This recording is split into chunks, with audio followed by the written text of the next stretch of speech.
সাদপন্থীরা তাবলিগি নয়, বরং তারা সন্ত্রাসী চরমপন্থী বাহিনী। সাদপন্থীরা একই কায়দায় গত 2018 সালের 1 ডিসেম্বরেও একতরফা আক্রমণ চালিয়ে প্রায় 5000-এর মতো তাবলিগ জামাতের সাথী ও ছাত্র শিক্ষকদেরকে রক্তাক্ত করেছিল। এতেই প্রমাণিত হয় যে সাদপন্থীরা তাবলিগি নয়, বরং তারা সন্ত্রাসী চরমপন্থী বাহিনী। যারা গত 17 তারিখ দিবাগত রাতে হত্যাযজ্ঞ চালিয়েছিল, তাদের মূল হুতা সহ অনেকের নামে মামলা হয়েছে, কিন্তু দুঃখের সঙ্গে বলতে হয় আসামিদের গ্রেফতার করে আইনের আওতায় আনার ব্যাপারে দৃশ্যমান কোনো অগ্রগতি এখনো দেখা যাচ্ছে না। দুঃখের সঙ্গে আরো বলতে হয় যে 17 তারিখের কালো রাত্রে টঙ্গীর মাঠের দায়িত্বে থাকা আইন শৃঙ্খলা বাহিনীর ভূমিকাও সকলের কাছেই প্রশ্নবিদ্ধ হয়ে আছে। অবস্থার দৃষ্টি মনে হচ্ছে ফ্যাসিস্ট আওয়ামী সরকার ও তাদের দূষররা যুগ সাজস করে সাদপন্থীদের মাধ্যমে দেশকে অস্থিতিশীল করার একটি নীল নকশা করেছিল। তাদের এই নীল নকশা বাস্তবায়নে পার্শ্ববর্তী একটি দেশ এবং ইসরায়েলের প্রত্যক্ষ মদদ রয়েছে বলে কিছু জাতীয় দৈনিকে ফলাও করে প্রকাশিত হয়েছে।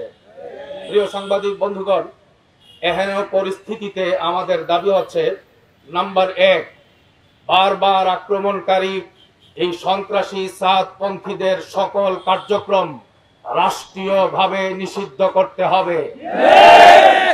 দাবি নাম্বার 2, গত 18 ডিসেম্বর গভীর রাতের হত্যাযজ্ঞ এবং 2018 সালের 1 ডিসেম্বরের হামলার সাথে জড়িত সকল আসামিদেরকে দ্রুত গ্রেফতার ও বিচারের আওতায় আনতে হবে। নাম্বার 3, আমাদের 3 নম্বর দাবি, কাকরাইল মার্কাজ ও টঙ্গী ইজতেমার মাঠ সহ তাবলীগের সকল কার্যক্রম শুরাই নিজামের অধীনে পরিচালিত হওয়া নিশ্চিত করতে হবে। পরিশেষে আপনাদের সকলের প্রতি একটি বিশেষ অনুরোধ, বিশেষভাবে আপনাদের দৃষ্টি আকর্ষণ করছি সবশেষে একটি গুরুত্বপূর্ণ বিষয়ে।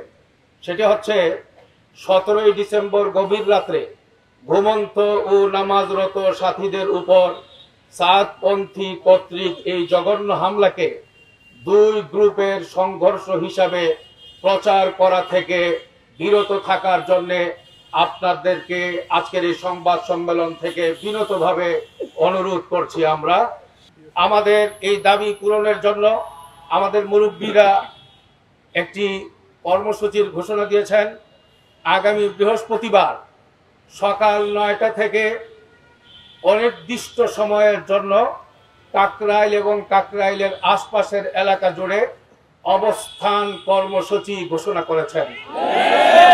যতক্ষণ পর্যন্ত খুনিদেরকে গ্রেফতার করা না হবে, আসামিদেরকে আইনের আওতায় আনা না হবে এবং কাকরাইল মার্কাজ, বিশ্ব ইজতেমার মাঠ সহ সকল কার্যক্রম শুরাই নিজামের তত্ত্বাবধানে পরিচালিত হওয়াকে রাষ্ট্রীয়ভাবে নিশ্চিত করা না হবে, ততক্ষণ পর্যন্ত আমাদের মুরব্বীদের তত্ত্বাবধানে এই অবস্থান কর্মসূচি চলতে থাকবে ইনশাআল্লাহ।